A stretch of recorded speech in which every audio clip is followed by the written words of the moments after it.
The Fantastic Mr. Fox by Roald Dahl. Chapter 1. The Three Farmers. Down in the valley there were 3 farms.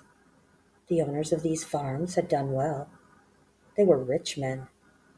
They were also nasty men. All 3 of them were about as nasty and mean as any men you could meet. Their names were Farmer Boggis, Farmer Bunce, and Farmer Bean. Boggis was a chicken farmer. He kept thousands of chickens. He was enormously fat. This was because he ate 3 boiled chickens, smothered with dumplings, every day for breakfast, lunch, and supper. Bunce was a duck and goose farmer. He kept thousands of ducks and geese. He was a kind of pot-bellied dwarf.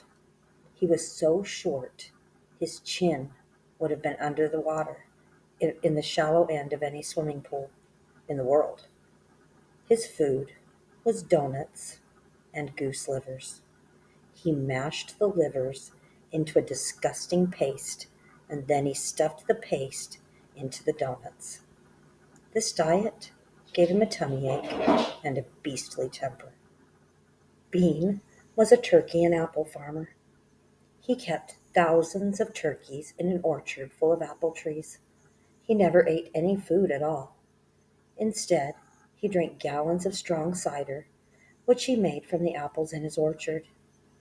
He was as thin as a pencil and the cleverest of them all. Boggis and Bunce and Bean, one fat, one short, one lean. Those horrible crooks, so different in looks, were none the less equally mean. That is what the children round about used to sing when they saw them. Chapter 2. Mr. Fox. On a hill above the valley there was a wood. In the wood there was a huge tree. Under the tree there was a hole. In the hole lived Mr. Fox and Mrs. Fox and their 4 small foxes. Every evening, as soon as it got dark, Mr. Fox would say to Mrs. Fox, "Well, my darling, what shall it be this time? A plump chicken from Boggis, a duck or a goose from Bunce, or a nice turkey from Bean?" And when Mrs. Fox had told him what she wanted, Mr. Fox would creep down into the valley in the darkness of the night and help himself. Boggis and Bunce and Bean knew very well what was going on, and it made them wild with rage. They were not men who liked to give anything away. Less still did they like anything to be stolen from them. So, every night, each of them would take his shotgun and hide in a dark place somewhere on his own farm, hoping to catch the robber. But Mr. Fox was too clever for them. He always approached a farm with the wind blowing in his face, and this meant that if any man were lurking in the shadows ahead, the wind would carry the smell of that man to Mr. Fox's nose from far away. Thus, if Mr. Boggis was hiding behind his chicken house number 1, Mr. Fox would smell him out from 50 yards off and quickly change direction, heading for chicken house number 4 at the other end of the farm.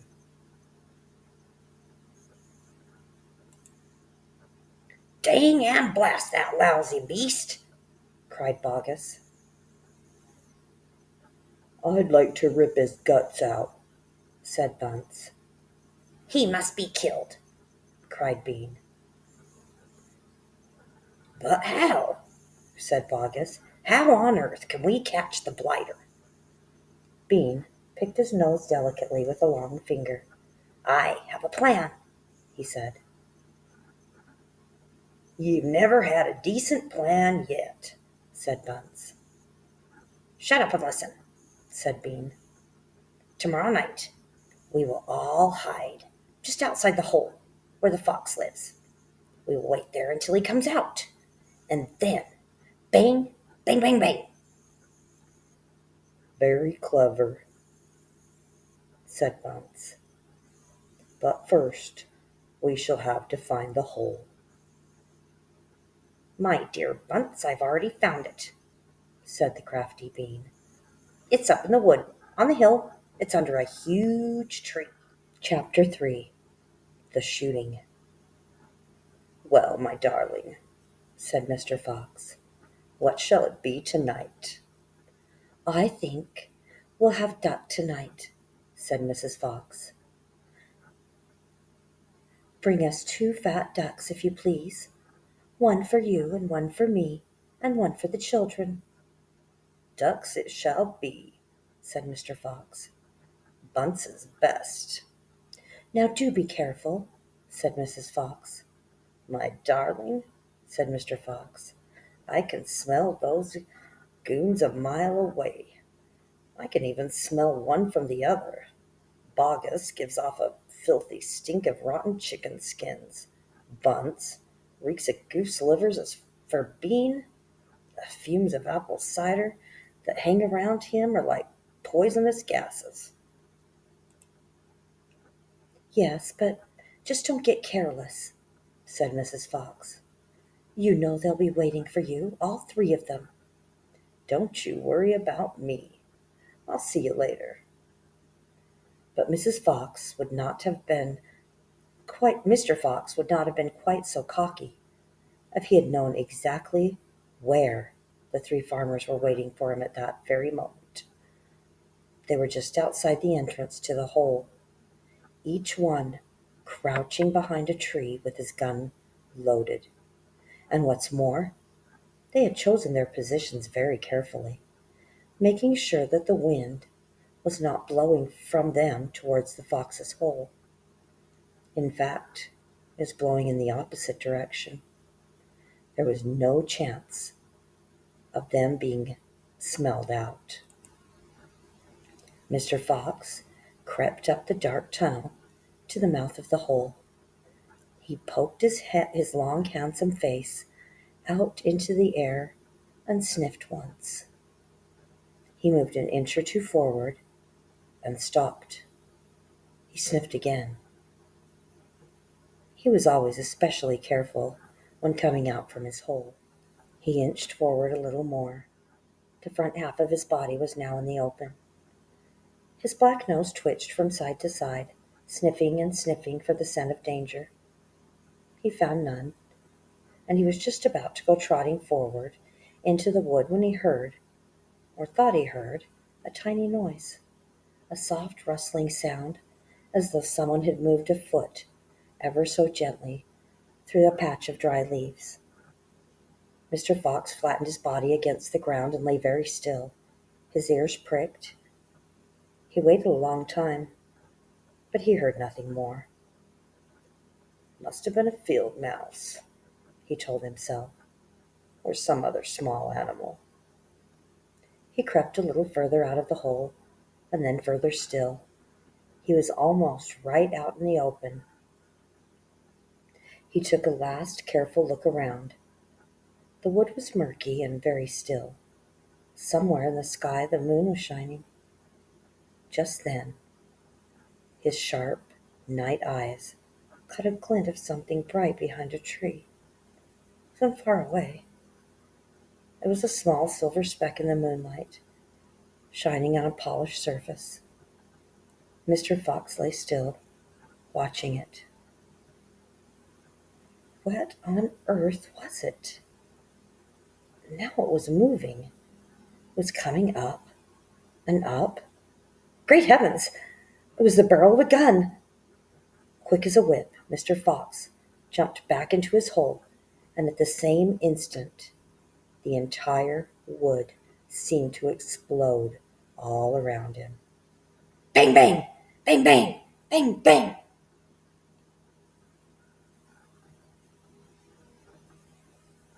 The smoke from the 3 guns floated upward.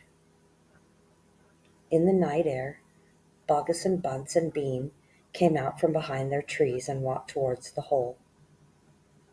"Did we get him?" said Bean.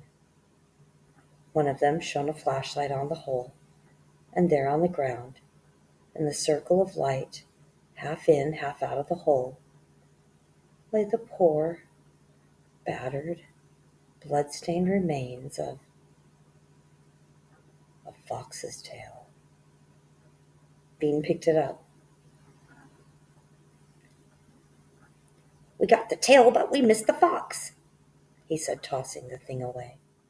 "Dang and blast," said Baugus. "We shot too late. We should have let fly the moment he poked his head out." "He won't be poking it out again in a hurry," Bunt said. Bean pulled a flask from his pocket and took a swig of cider, and then he said, "It'll take 3 days at least before he gets hungry enough to come out again. I'm not sitting around here waiting for that. Let's dig him out." "Ah, now you're making sense. We can dig him out in a couple of hours. We know he's there."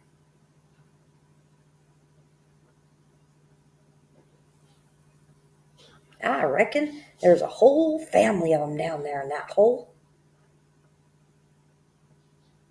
"Then we'll have the lot," said Bean. "Get the shovels." Fantastic Mr. Fox. Chapters 4 through 6. Chapter 4. The Terrible Shovels. Down the hole, Mrs. Fox was tenderly licking the stump of Mr. Fox's tail to stop the bleeding. "It was the finest tail for miles around," she said between licks. "It hurts," said Mr. Fox. "I know it does, sweetheart, but it'll soon get better." "And it will soon grow again, Dad," said one of the small foxes. "It will never grow again," said Mr. Fox. "I shall be tailless for the rest of my life." He looked very glum. There was no food for the foxes that night, and soon the children dozed off. Then Mrs. Fox dozed off, but Mr. Fox couldn't sleep because of the pain in the stump of his tail. "Well," he thought, "I suppose I'm lucky to be alive at all. And now they've found our hole, we're going to have to move out as soon as possible. We'll never get any peace here. What was that?" He turned his head sharply and listened. The noise he heard now was the most frightening noise a fox can ever hear. The scrape, scrape, scraping of shovels digging into the soil. "Wake up!" he shouted. "They're digging us out!" Mrs. Fox was wide awake in 1 second. She sat up, quivering all over. "Are you sure that's it?" she whispered. "I'm positive. Listen." "They'll kill my children," cried Mrs. Fox. "Never," said Mr. Fox. "But, darling, they will," sobbed Mrs. Fox. "You know they will." Scrunch, scrunch, scrunch went the shovels above their heads. Small stones and bits of earth began falling from the roof of the tunnel. "How will they kill us, Mummy?" asked one of the small foxes. His round black eyes were huge with fright. "Will there be dogs?" he said. Mrs. Fox began to cry. She gathered her 4 children close to her and held them tight. Suddenly, there was an especially loud crunch above their heads, and the sharp end of a shovel came right through the ceiling.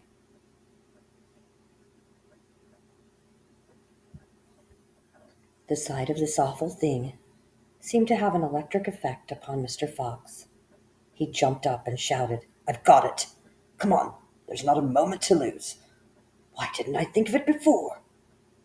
"Think of what, Dad?" "A fox can dig quicker than a man," shouted Mr. Fox, beginning to dig. "Nobody in the world can dig as fast as a fox." The soil began to fly out furiously behind Mr. Fox, and he started to dig for dear life with his front feet. Mrs. Fox ran forward to help him. So did the 4 children. "Go downwards," ordered Mr. Fox. "We've got to go deep as we possibly can." The tunnel began to grow longer and longer. It sloped deeply downward, deeper and deeper below the surface of the ground. It went. The mother and father and all four of the children were digging together. Their front legs were moving so fast you couldn't see them. And gradually, the scrunching and scraping of the shovels became fainter and fainter. After about an hour, Mr. Fox stopped digging. "Hold it," he said, and they all stopped. They turned and looked back up the long tunnel that they had just dug. All was quiet. "Phew," said Mr. Fox. "I think we've done it. They'll never get as deep as this. Well done, everyone."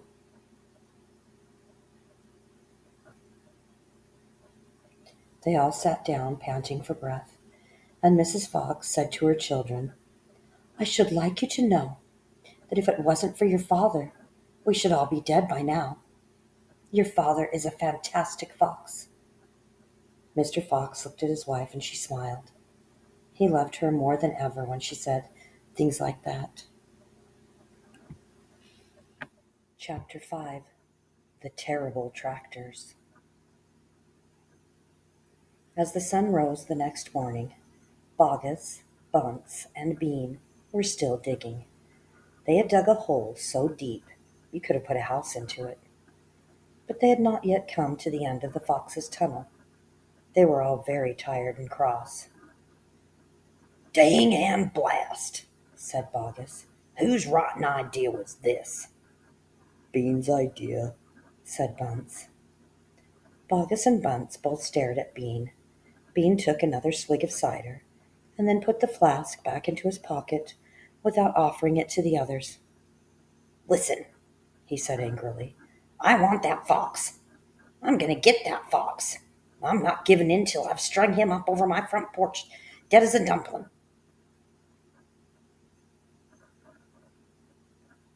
"We can't get him by digging, that's for sure," said the fat Boggis. "I've had enough of digging." Bunce, the little pot-bellied dwarf, looked up at Bean and said, "Have you got any more stupid ideas then?" "What?" said Bean. "I can't hear you." Bean never took a bath. He never even washed. As a result, his ear holes were clogged with all kinds of muck and wax and bits of chewing gum and dead flies and stuff like that. This made him deaf. "Speak louder," he said to Bunce, and Bunce shouted back, "Got any more stupid ideas?" Bean rubbed the back of his neck with a dirty finger. He had a boil coming there, and it itched. "What we need on this job," he said, "is machines. Mechanical shovels. We'll have him out in 5 minutes with mechanical shovels." This was a pretty good idea, and the other two had to admit it. "All right, then," Bean said, taking charge. "Boggis, you stay here and see the foxes don't escape. Bunce and I will go and fetch our machinery. If he tries to get out, shoot him quick." The long, thin Bean walked away. The tiny Bunce trotted after him. The fat Boggis sat where he was with his gun pointing at the foxhole. Soon the two enormous caterpillar tractors, with mechanical shovels on their front ends, came clanking into the wood. Bean was driving one, and Bunce the other. The machines were both black. They were murderous, brutal-looking monsters. "Here we go, then," shouted Bean. "Death to the fox," shouted Bunce. The machines went to work, biting huge mouthfuls of soil out of the hill. The big tree under which Mr. Fox had dug his hole in the first place was toppled like a matchstick. On all sides rocks were sent flying, and trees were falling, and the noise was deafening. Down in the tunnel the foxes crouched, listening to the terrible clanging and banging overhead. "What's happening, Dad?" cried the small foxes. "What are they doing?" Mr. Fox didn't know what was happening or what they were doing. "It's an earthquake!" cried Mrs. Fox. "Look," said one of the small foxes. "Our tunnels got shorter. I can see daylight." They all looked round, and yes, the mouth of the tunnel was only a few feet away. Away from them now, and in the circle of daylight beyond, they could see the two huge black tractors almost on top of them. "Tractors!" shouted Mr. Fox. "And mechanical shovels! Dig for your lives! Dig, dig, dig!" Chapter 6. The Race. Now there began a desperate race, the machines against the foxes. In the beginning, the hill looked like this.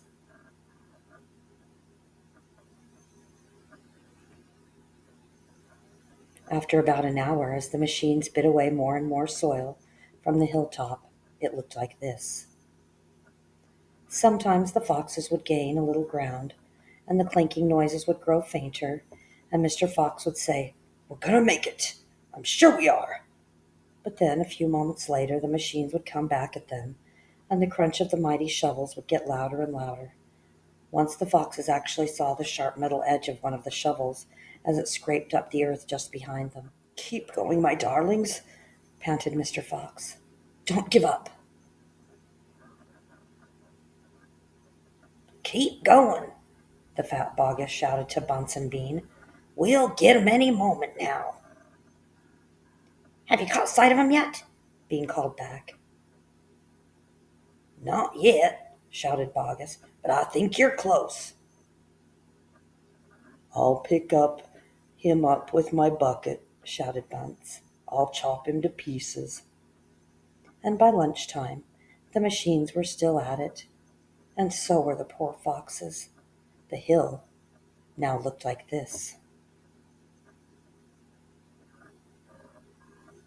"Hey there, Mr. Fox," yelled Bunce, leaning out of his tractor. "We're coming to get you now." "You've had your last chicken," yelled Boggis. "You'll never come prowling around my farm again." A sort of madness had taken a hold of the three men. The tall, skinny Bean and dwarfish, pot-bellied Bunce were driving their machines like maniacs, racing the motors and making the shovels dig at a terrific speed. The fat Boggis was hopping about like a dervish and shouting, "Faster!"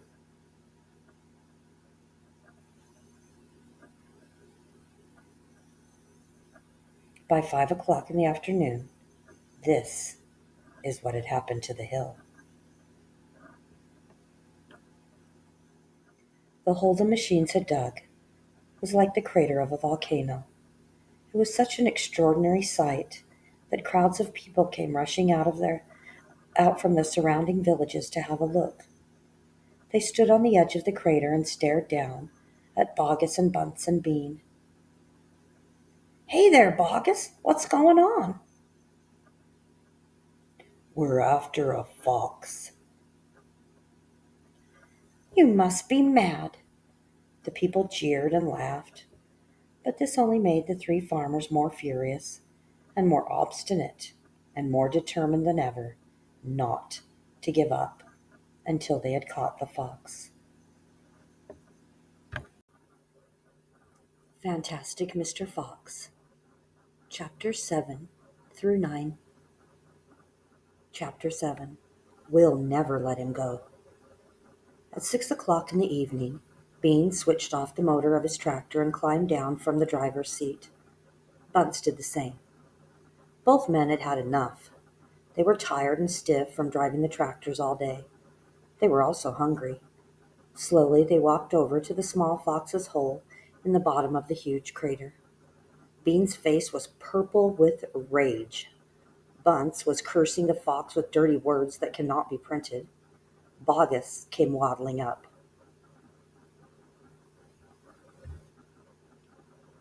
"Dang and blast that filthy, stinking fox," he said. "What the heck do we do now?" "I'll tell you what we don't do," Bean said. "We don't let him go." "We'll never let him go," Bunce declared. "Never, never, never," cried Boggis. "Did you hear that, Mr. Fox?" yelled Bean, bending low and shouting down the hole.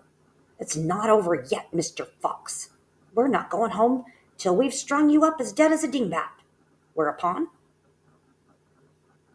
the three men all shook hands with one another and swore a solemn oath that they could not go back to their farms until the fox was caught. "What's the next move?" asked Bunce, the pot-bellied dwarf. "We're sending you down the hole to fetch him up," said Bean. "Down you go, you miserable midget." "Not me!" screamed Bunce, running away. Bean made a sickly smile. When he smiled, you saw his scarlet gums. You saw more gums than teeth. "Then there's only one thing to do," he said. "We starve him out. We camp here all day and night watching the hole. He'll come out in the end. He'll have to." So Boggis and Bunce and Bean sent messages down to their farms asking for tents, sleeping bags, and supper. Chapter 8. The Foxes Begin to Starve. That evening 3 tents were put up in the crater on the hill, one for Boggis, one for Bunce, and one for Bean. The tents surrounded Mr. Fox's hole, and the 3 farmers sat outside their tents, eating their supper. Boggis had 3 boiled chickens smothered in dumplings. Bunce had 6 doughnuts filled with disgusting goose liver paste. And Bean had 2 gallons of cider. All 3 of them kept their guns beside them. Boggis picked up a steaming chicken and held it close to the fox's hole. "Can you smell this, Mr. Fox?" he shouted. "Lovely tender chicken. Why don't you come up and get it?" The rich scent of chicken wafted down the tunnel to where the foxes were crouching. "Oh, Dad," said one of the small foxes, "couldn't we just sneak up and snatch it out of his hand?" "Don't you dare," said Mrs. Fox. "That's just what they want you to do." "But we're so hungry," they cried. "How long will it be till we get something to eat?" Their mother didn't answer them, nor did their father. There was no answer to give. As darkness fell, Bunce and Bean switched on the powerful headlamps of the 2 tractors and shone them on the hole. "Now," said Bean, We'll take in turn to keep watch. One watches while 2 sleep, and so on through the night." Boggis said, "What if the fox digs a hole right out through the hill and comes out on the other side? You didn't think of that one, did you?" "Of course I did," said Bean, pretending he had. "Go on then, tell us the answer," said Boggis. Bean picked something small and black out of his ear and flicked it away. "How many men have you got working on your farm?" he asked. 35, Boggis said. "I've got 36, Bunce said. "And I've got 37, Bean said. "That makes 108 men altogether. We must order them to surround the hill. Each man will have a gun and a flashlight. There'll be no escape then for Mr. Fox." So the order went down to the farms, and that night 108 men formed a tight ring around the bottom of the hill. They were armed with sticks and guns and hatchets and pistols and all sorts of other horrible weapons. This made it quite impossible for a fox, or indeed any other animal, to escape from the hill. The next day the watching and waiting went on. Boggis and Bunce and Bean sat upon small stools, staring at the fox's hole. They didn't talk much. They just sat there, with their guns on their laps. Every so often Mr. Fox would creep a little closer towards the mouth of the tunnel and take a sniff. Then he'd creep back again and say, "They're still there." "Are you quite sure?" Mrs. Fox would ask. "Positive," said Mr. Fox. "I can smell that man Bean a mile away. He stinks." Chapter 9. Mr. Fox has a plan. For 3 days and 3 nights, this waiting game went on. "How long can a fox go without food or water?" Boggis asked on the 3rd day. "Not much longer now," Bean told him. "He'll make a run for it soon. He'll have to." Bean was right. Down in the tunnel, the foxes were slowly but surely starving to death. "If only we could have just one tiny sip of water," said one of the small foxes. "Oh, Dad, can't you do something?" Couldn't we make a dash for it, Dad? We'd have a little bit of a chance, wouldn't we?" "No chance at all," snapped Mrs. Fox. "I refuse to let you go up there and face those guns. I'd sooner you stay down here and die in peace." Mr. Fox had not spoken for a long time. He'd been sitting quite still, his eyes closed, not even hearing what the others were saying. Mrs. Fox knew that he was trying desperately to think of a way out. And now she looked at him. She saw him stirring himself and get slowly to his feet. He looked back at his wife.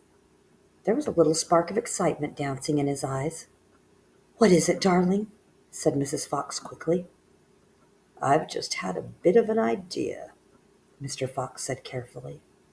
"What?" they cried. "Oh, Dad, what is it?" "Come on," said Mrs. Fox. "Tell us quickly." "Well," said Mr. Fox. And then he stopped and sighed and sadly shook his head. He sat down again. "It's no good. It won't work after all." "Why not, Dad?" "Because it means more digging, and we aren't any of us strong enough for that after 3 days and nights without food." "Yes, we are, Dad," cried the small foxes, jumping up and running to their father. "We can do it. You see if we can't. So can you." Mr. Fox looked at the 4 small foxes, and he smiled. "What fine children I have," he thought. "They're starving to death, and they haven't had a drink for 3 days, but they are still undefeated. I must not let them down." I suppose we could give it a try," he said. "Let's go, Dad. Tell us what you want us to do." Slowly, Mrs. Fox got to her feet. She was suffering more than any of them from the lack of food and water. She was very weak. "I'm so sorry," she said, "but I don't think I'm going to be much help." "You stay right where you are, my darling," said Mr. Fox. "We can handle this by ourselves." Fantastic Mr. Fox. Chapters 10 through 12. Chapter 10. Boggis's Chicken House, Number 1. "This time we must go in a very special direction," said Mr. Fox, pointing sideways and downward. So he and his 4 children started to dig once again. The work went much more slowly now. Yet they kept at it, and with great courage, and little by little, the tunnel began to grow. "Dad, I wish you would tell us where we're going," said one of the children. "I dare not do that," said Mr. Fox, "because this place I am hoping to get to is so marvelous that if I described it to you now, you'd go crazy with excitement. And then, if we failed to get there, which is possible, you would die of disappointment. I don't want to raise your hopes too much, my darlings." For a long, long time they kept on digging. For how long they did not know, because there was no days and no nights down there in the murky tunnel. But at last Mr. Fox gave the order to stop. "I think we had better take a peep upstairs now and see where we are. I know where I want to be, but I can't possibly be sure that we're anywhere near it." Slowly, wearily, the foxes began to slope the tunnel upwards towards the surface. Up and up it went, until suddenly they came to something hard above their heads, and they couldn't go up any further. Mr. Fox reached up to examine this hard thing. "It's wood," he whispered. "Wooden planks." "What does that mean, Dad?" "It means, unless I'm very much mistaken, that we are right underneath somebody's house," whispered Mr. Fox. "Be very quiet now while I take a peek." Carefully, Mr. Fox began pushing up one of the floorboards. The board creaked most terribly, and they all ducked down. waiting for something awful to happen. Nothing did. So Mr. Fox pushed up a second board, and then, very, very cautiously, he poked his head up through the gap, and he let out a shriek of excitement. "I've done it!" he yelled.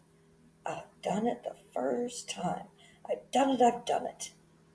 He pulled himself up through the gap in the floor and started prancing and dancing with joy. "Come on up," he sang out. "Come up and see where you are, my darlings. What a sight for a hungry fox! Hallelujah, hooray, hooray!" The four small foxes scrambled up out of the tunnel, and what a fantastic sight it was that now met their eyes. They were in a huge shed, and the whole place was teeming with chickens. There were white chickens and brown chickens and black chickens by the thousand. "Boggis's chicken house #1," cried Mr. Fox. "That's exactly what I was aiming at. I hit it slap in the middle. First time. Isn't it fantastic? And, if I may say so, rather clever." The small foxes went wild with excitement. They started running around in all directions, chasing the stupid chickens. "Wait," ordered Mr. Fox. "Don't you lose your heads. Stand back. Calm down. Let's do this properly. First of all, everyone have a drink of water." They all ran over to the chicken's drinking trough and lapped up the lovely cool water.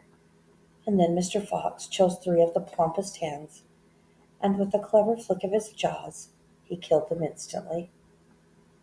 "Back to the tunnel," he ordered. "Come on."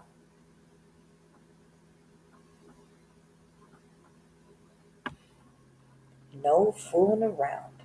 The quicker you move, the quicker you shall have something to eat." One after another, they climbed down through the hole in the floor, and soon they were all standing once again in the dark tunnel. Mr. Fox reached up and pulled the floorboards back into place. He did it with great care, and he did it so that no one could tell that they had ever been moved. "My son," he said, giving the 3 plump chickens to the biggest of his 4 small children, "run back with these to your mother. Tell her to prepare a feast. Tell her the rest of us will be along in a jiffy, as soon as we've made a few other little arrangements." Chapter 11. A Surprise from Mrs. Fox. The small fox ran back along the tunnel as fast as he could, carrying the 3 plump hens. He was exploding with joy. "Just wait," he kept thinking. "Just wait till Mummy sees these." He had a long way to run, but he never stopped once on the way, and he came bursting in upon Mrs. Fox. "Mummy!" he cried out of breath. "Look, Mummy, look! Wake up and see what I've brought you." Mrs. Fox, who was weaker than ever, now from lack of food, opened one eye and looked at the hens. "I'm dreaming," she murmured, and closed the eye again. "You're not dreaming, Mummy. They're real chickens. We're saved. We're not going to starve." Mrs. Fox opened both eyes and sat up quickly. "But my dear child," she cried, "what on earth—" "Boggis's chicken house #1," sputtered the small fox. "We tunneled right up under the floor, and you've never seen so many big fat hens in all your life. And Dad said to prepare a feast. They'll be back soon." The sight of food seemed to give her new strength. "A feast it shall be," she said, standing up. "Oh, what a fantastic fox your father is! Hurry up, child, start plucking those chickens." Far away down in the tunnel, the fantastic Mr. Fox was saying, "Now for the next bit, my darlings. This one'll be easy as pie. All we have to do is dig another little tunnel from here to there." "To where, Dad?" "Don't ask so many questions. Start digging." Chapter 12. Badger. Mr. Fox and the 3 remaining small foxes dug fast and straight. They were all too excited now to feel tired or hungry. They knew that they were going to have a whacking great feast before long, and the fact that it was none other than Bogus's chickens that they were going to eat made them chuckle with laughter every time they thought of it. It was lovely to realize that while the fat farmer was sitting up there on the hill waiting for them to starve, he was also giving them their dinner without even knowing it. "Keep digging," said Mr. Fox. "It's not much further." All of a sudden, a deep voice above their heads said, "Who goes there?" The foxes jumped. They looked up quickly, and they saw, peeking through a small hole in the roof of the tunnel, a long, black, pointed, furry face. "Badger!" cried Mr. Fox. "Foxy!" cried Badger. "My goodness me! I'm glad I found someone at last. I've been digging around in circles for 3 days and nights. I haven't the foggiest idea where I am."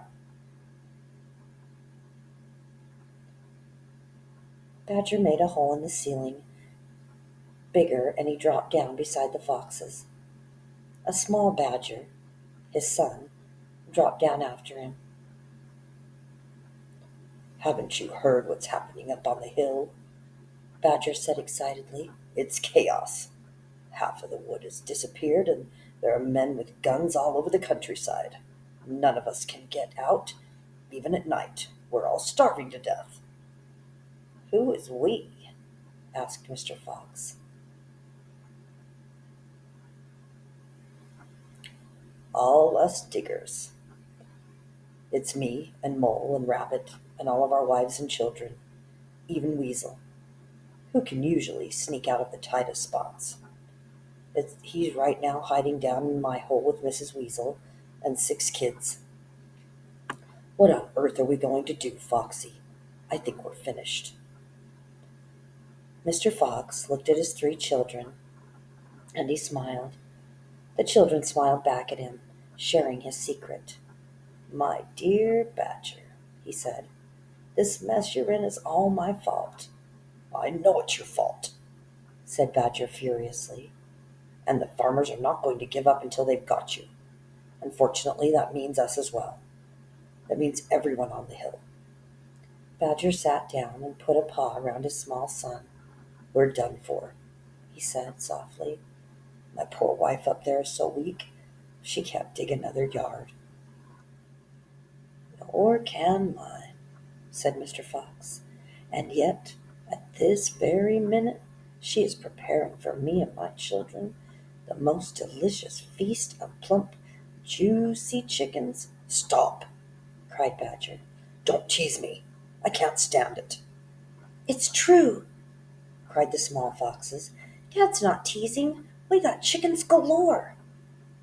"And because everything is entirely my fault," said Mr. Fox, "I invite you to share the feast. I invite everyone to share it. You and Mole and Rabbit and Weasel and all your wives and children. There'll be plenty to go around, I can assure you." "You mean it?" cried Badger. "You really mean it?" Mr. Fox pushed his face close to Badger's, and he whispered darkly, "Do you know where we've just been?" "Where?" "Right inside Bogus's chicken house, #1. "No." "Yes, but that is nothing to where we are going now. You have to come at just the right moment, my dear Badger.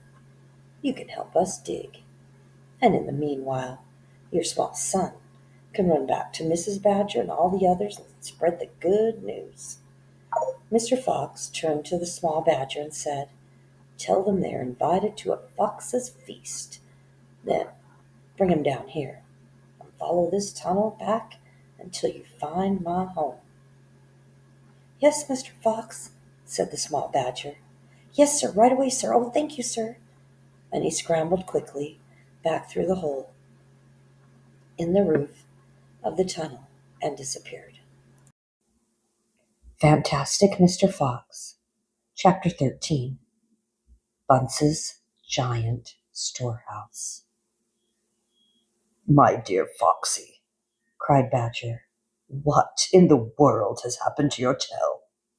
"Don't talk about it, please," said Mr. Fox. "It's a painful subject." They were digging the new tunnel. They dug on in silence. Badger was a great digger, and the tunnel went forward at a terrific pace, now that he was lending a paw. Soon they were crouching underneath yet another wooden floor. Mr. Fox grinned slyly, showing sharp white teeth. "If I am not mistaken, my dear Badger," he said, "we are now underneath the farm, which belongs to that nasty little pot-bellied dwarf, Bunce. We are, in fact, directly underneath the most interesting part of that farm." "Ducks and geese?" cried the small foxes, licking their lips. "Juicy, tender ducks and geese? Big fat geese?" "Exactly," said Mr. Fox. "But how in the world can you know where we are?" asked Badger. Mr. Fox grinned again, showing even more white teeth. "Look," he said, "I know my way around these farms blindfolded. For me, it's just as easy below ground as it is above it." He reached high and pushed up one of the wooden floorboards, and then another. He poked his head up through the gap. "Yes," he shouted, jumping up into the room above, "I've done it again. I've hit it smack on the nose, right in the bullseye. Come and look." Quickly, Badger and the three small foxes scrambled up after him. They stopped and stared. They stood and gaped. They were so overwhelmed they couldn't speak, for what they now saw was a kind of fox's dream, a badger's dream, a paradise for hungry animals. "That, my dear old Badger," proclaimed Mr. Fox, "is Bunce's mighty storehouse. All of his finest stuff is stored in here before he sends it off to market." Against all the four walls of the great room, stacked in cupboards and piled upon shelves, reaching from floor to ceiling, were thousands and thousands of the finest and fattest ducks and geese, plucked and ready for roasting. And up above, dangling from the rafters, there must have been at least 100 smoked hams and 50 sides of bacon. "Just feast your eyes on that," cried Mr. Fox, dancing up and down. "What do you think of it, eh? Pretty good grub." Suddenly, as though springs had been released in their legs, the three hungry foxes and the ravenously hungry badger sprang forward to grab the luscious food. "Stop!" ordered Mr. Fox. "This is my party, so I shall do the choosing." The others fell back, licking their chops. Mr. Fox began prowling around the storehouse, examining the glorious display with an expert eye. A thread of saliva slid down one side of his jaw and hung, suspended in midair, then snapped. "We mustn't overdo it. We mustn't give the game away. We mustn't let 'em know what we've been up to. We must be neat and tidy and take just a few of the choicest morsels. So, to start with, we shall have 4 plump young ducks." He took them from the shelf. "Ugh, how lovely and fat they are. No wonder Bunce gets a special price for them in the market. And, Badger, lend me a hand to get them down. Your children can help as well. There we go. Goodness me, look how your mouths are watering. And now, I think we'd better have a few geese. This'll be quite enough. Probably 3. We'll take the biggest. oh my, you'll never see finer geese than these in the king's kitchen. Gently, that's the way. And what about a couple of nice smoked hams? I adore smoked ham, don't you, Badger? Fetch me that stepladder, would you please? Mr. Fox climbed up the ladder and handed down 3 magnificent hams.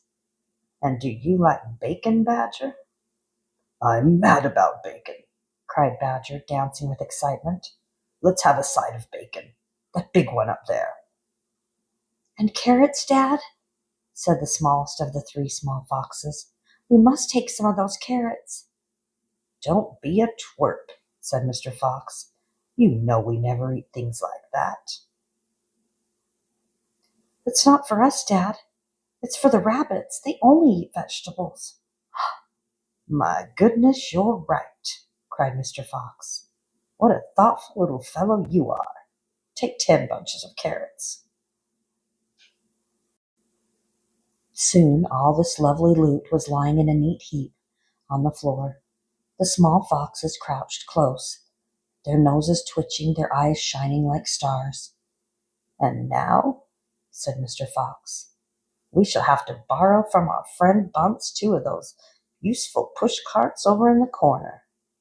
He and Badger fetched the push carts, and the ducks and the geese and the hams and the bacon were loaded onto them. Quickly the push carts were lowered through the hole in the floor. The animals slid down after them. Back in the tunnel, Mr. Fox again pulled the floorboards very carefully into place, so that no one could see they had been moved. My darlings, he said, pointing to 2 of the 3 small foxes, take a cart each and run back as fast as you can to your mother. Give her my love. Tell her we're having guests for dinner.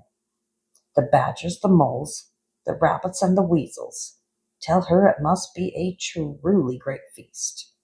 And tell her the rest of us will be home as soon as we've done one more little job. Yes, Dad, right away, Dad, they answered, and grabbed a trolley each, and went rushing off down the tunnel. Chapter 14. Badger has doubts. Just one more visit, cried Mr. Fox. And I'll bet I know where that'll be, said the only small fox now left. He was the smallest fox of them all. Where? Said Badger. Well, said the smallest fox, we've been to Bogus and we've been to Bunce, but we haven't been to Bean. It must be Bean. You are right, said Mr. Fox. But what you don't know is which part of Bean's place we are about to visit. Which? They both said together. Aha! You just wait and see. They were digging as they talked. The tunnel was going forward fast.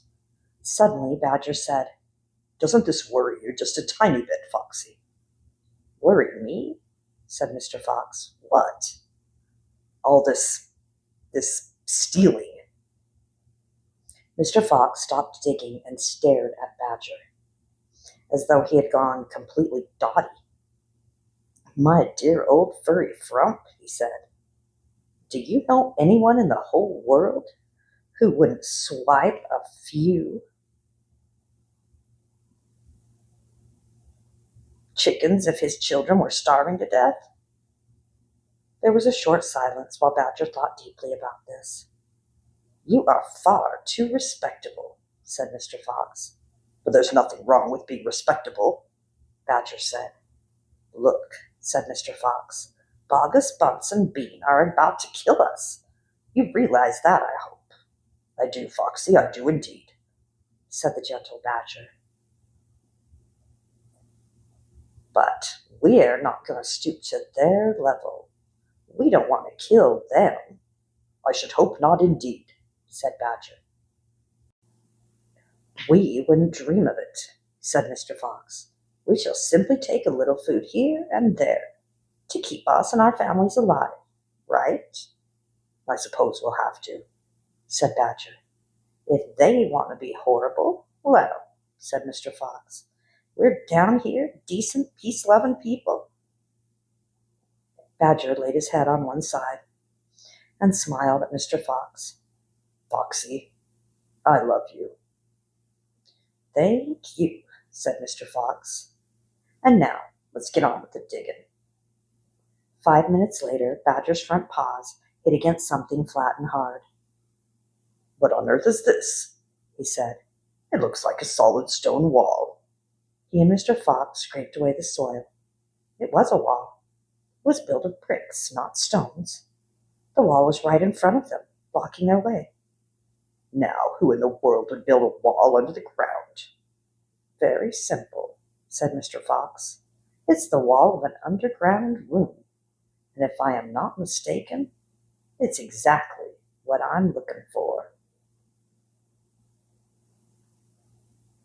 Chapter 15. Bean's Secret Cider Cellar. Mr. Fox examined the wall carefully. He saw that the cement between the bricks was old and crumbly. So he loosened a brick without much trouble and pulled it away.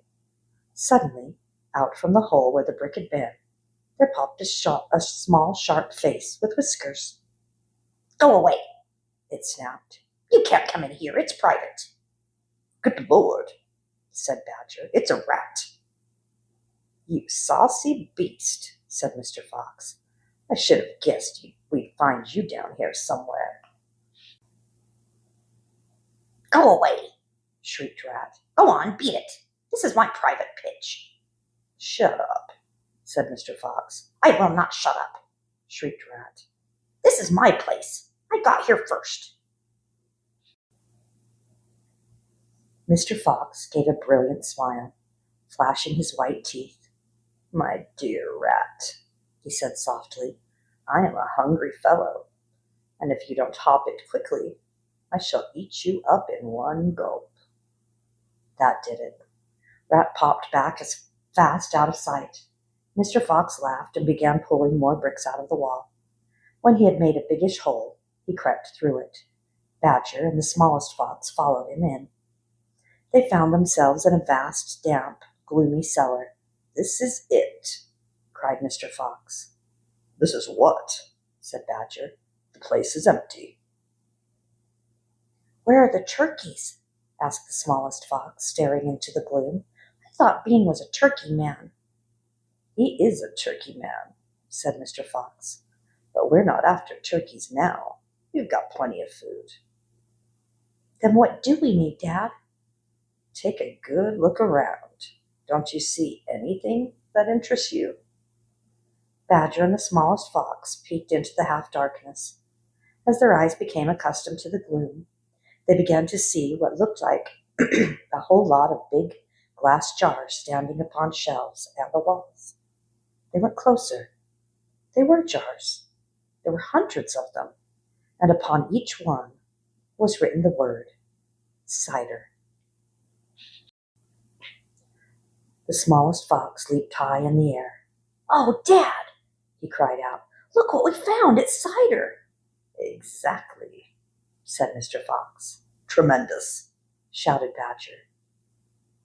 "Bean's secret cider cellar. But go carefully, my dears. Don't make a noise. This cellar is right underneath the farmhouse itself." "Cider," said Badger, "is especially good for badgers. We take it as medicine. One large glass 3 times a day with meals and another at bedtime." "It'll make the feast into a banquet," said Mr. Fox. While they were talking, the smallest fox had sneaked a jar off the shelf and had taken a gulp. "Wow!" he gasped. "Wow-wee!" You must understand that this was not the ordinary weak, fizzy cider that one buys in a store. It was the real stuff, a home-brewed fiery liquor that burned in your throat and boiled in your stomach. "Ah!" gasped the smallest fox. "This is some cider." "That's quite enough of that," said Mr. Fox, grabbing the jar and putting it to his own lips. He took a tremendous gulp. "It's miraculous," he whispered, fighting for breath. "It's fabulous. It's beautiful." "It's my turn," said Badger, taking the jar and tilting his head well back. The cider gurgled and bubbled down his throat. It's like melted gold," he gasped. "Oh, Foxy, it's like drinking sunbeams and rainbows." "You're poaching," shrieked Rat. "Put that down at once. There'll be none left for me." Rat was perched upon the highest shelf in the cellar, peering out from behind a huge jar. There was a small rubber tube inserted in the neck of the jar, and Rat was using this tube to suck out the cider. "You're drunk," said Mr. Fox. "Mind your own business," shrieked Rat. "And if you great clumsy brutes come messing in here, we'll all get caught. Get out. Leave me to sip my cider in peace." At that moment they heard a woman's voice calling out in the house above them. "Hurry up and get the cider, Mabel," the voice called. "You know Mr. Bean doesn't like to be kept waiting, especially when he's been out all night in a tent." The animals froze. They stayed absolutely still. Their ears pricked, their bodies tense, and then they heard the sound of a door being opened. The door was at the top of a flight of stone steps leading down from the house to the cellar. And now someone was starting to come down those steps. Chapter 16. The Woman. "Quick," said Mr. Fox. "Hide." He and Badger and the smallest fox jumped up onto a shelf and crouched behind a big row of cider jars. Peering around the jars, they saw a huge woman coming down into the cellar. At the foot of the steps, the woman paused, looking to right and left. Then she turned and headed straight for the place where Mr. Fox and Badger and the smallest fox were hiding. She stopped right in front of them. The only thing between her and them was a row of cider jars. She was so close, Mr. Fox could hear the sound of her breathing. Peeping through the crack between the two bottles, he noticed that she carried a big rolling pin in one hand. "How many will we want this time, Mrs. Bean?" the woman shouted. And from the top of the steps, the other voice called back, "Bring up 2 or 3 jars." "He drank 4 yesterday, Mrs. Bean." "Yes, but he won't want that many today, because he's not going to be up there more than a few hours longer. He says the fox is bound to make a run for it this morning. It can't possibly stay down there to hide another day without food." The woman in the cellar reached out and lifted a jar of cider from the shelf. The jar she took was next to the one jar that Mr. Fox was hiding behind. "I'll be glad when the rotten brute is killed and strung up on the front porch. And by the way, Mrs. Bean, your husband promised I could have the tail as a souvenir." "The tail's been shot to pieces," said the voice from upstairs. "Didn't you know that?" "You mean it's ruined?" "Of course it's ruined. They shot the tail, but missed the fox." "Ah, heck," said the big woman. "I did so want that tail." "You can have the head instead, Mabel. You can get it stuffed and hang it on your bedroom wall. Now hurry up with the cider." "Yes, ma'am, I'm coming," the big woman said, and she took a second jar from the shelf. "If she takes one more, she'll see us," thought Mr. Fox. He could feel the smallest fox's body pressed tightly against his own, quivering with excitement. "Will 2 be enough, Mrs. Bean, or shall I take 3? "My goodness, Mabel, I don't care, so long as you get a move on." "Then 2 it is," said the huge woman, speaking to herself now. "He drinks too much anyway." Carrying a large jar in each hand, and with the rolling pin tucked under one arm, she walked away across to the cellar.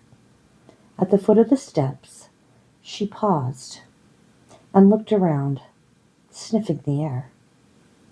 There's rats down here again, Mrs. Bean. I can smell 'em. Then poison them, woman. Poison them. You know where the poison's kept. Yes, ma'am, Mabel said. She climbed slowly out of sight up the steps. The door slammed. Quick, said Mr. Fox. Grab a jar and run for it. Rat stood on his high shelf and shrieked. What did I tell you? You nearly got nabbed, didn't you? You nearly gave the game away? You keep out of here. From now on, I don't want you around. This is my place. You, said Mr. Fox, are going to be poisoned. Poppycock, said Rat. I sit up here and watch her putting the stuff down. She'll never get me. Mr. Fox and Badger and the smallest fox ran across the cellar, clutching a gallon jar each. Goodbye, Rat, they called out as they disappeared through the hole in the wall. Thanks for the lovely cider. Thieves! Shrieked Rat. Robbers, bandits, burglars! Chapter 17. The Great Feast. Back in the tunnel, they paused so that Mr. Fox could brick up the hole in the wall. He was humming to himself as he put the bricks back in place. I can still taste the glorious cider, he said. What an impudent fellow Rat is. He has bad manners, Badger said. All rats have bad manners. I've never met a polite rat yet. And he drinks too much, said Mr. Fox, putting the last brick in place. There we are. Now, home to the feast. They grabbed their jars of cider, and off they went. Mr. Fox was in the front, the smallest fox came next, and Badger last. Along the tunnel they flew, past the turning that led to Bunce's mighty storehouse, past Boggis's chicken house number 1, and then up the long home stretch towards the place where they knew Mrs. Fox would be waiting. Keep it up, my darlings, shouted Mr. Fox. We'll soon be there. Think what's waiting for us at the other end. And just think what we're bringing home with us in these jars. That ought to cheer up poor Mrs. Fox. Mr. Fox sang a little song as he ran. Home again, swiftly I glide, back to my beautiful bride. She'll not feel so rotten as soon as she's gotten some cider inside her inside. Then Badger joined in. Oh, poor Mrs. Badger, he cried, so hungry she very near died. And she'll not feel so hollow if only she'll swallow some cider inside her inside. They were still singing as they rounded the final corner and burst in upon the most wonderful and amazing sight any of them had ever seen. The feast was just beginning. A large dining room had been hollowed out of the earth, and in the middle of it, seated around a huge table, were no less than 29 animals. Mrs. Fox and the 3 small foxes, Mrs. Badger and the 3 small badgers, Mole and Mrs. Mole and 4 small moles, Rabbit and Mrs. Rabbit and 5 small rabbits, Weasel and Mrs. Weasel and 6 small weasels. The table was covered with chickens and ducks and geese and hams and bacon, and everyone was tucking into the lovely food. My darling, cried Mrs. Fox, jumping up and hugging Mr. Fox. We couldn't wait. Please forgive us. Then she hugged the smallest fox of all, and Mr. Badger hugged Mrs. Badger, and everyone hugged everybody else. Amid shouts of joy, the great jars of cider were placed upon the table, and Mr. Fox and Badger and the smallest fox sat down with the others. You must remember no one had eaten a thing for several days. They were ravenous. So for a while there was no conversation at all. There was only the sound of crunching and chewing as the animals attacked the succulent food. At last, Badger stood up. He raised his glass of cider and called out, "A toast! I want you all to stand and drink a toast to our dear friend who has saved our lives this day, Mr. Fox." "To Mr. Fox!" they all shouted, standing up and raising their glasses. "To Mr. Fox! Long may he live!" Then Mrs. Fox got shyly to her feet and said, "I don't want to make a speech. I just want to say one thing, and it is this. My husband is a fantastic fox." Everyone clapped and cheered, and then Mr. Fox himself stood up. "This delicious meal," he began, and then he stopped. In the silence that followed, he let fly a tremendous belch. There was laughter and more clapping. "This delicious meal, my friends," he went on, "is by courtesy of Messrs. Bogus, Bunce, and Bean." More cheering and laughter. "And I hope you have enjoyed it as much as I have." He let fly another colossal belch. "Better out than in."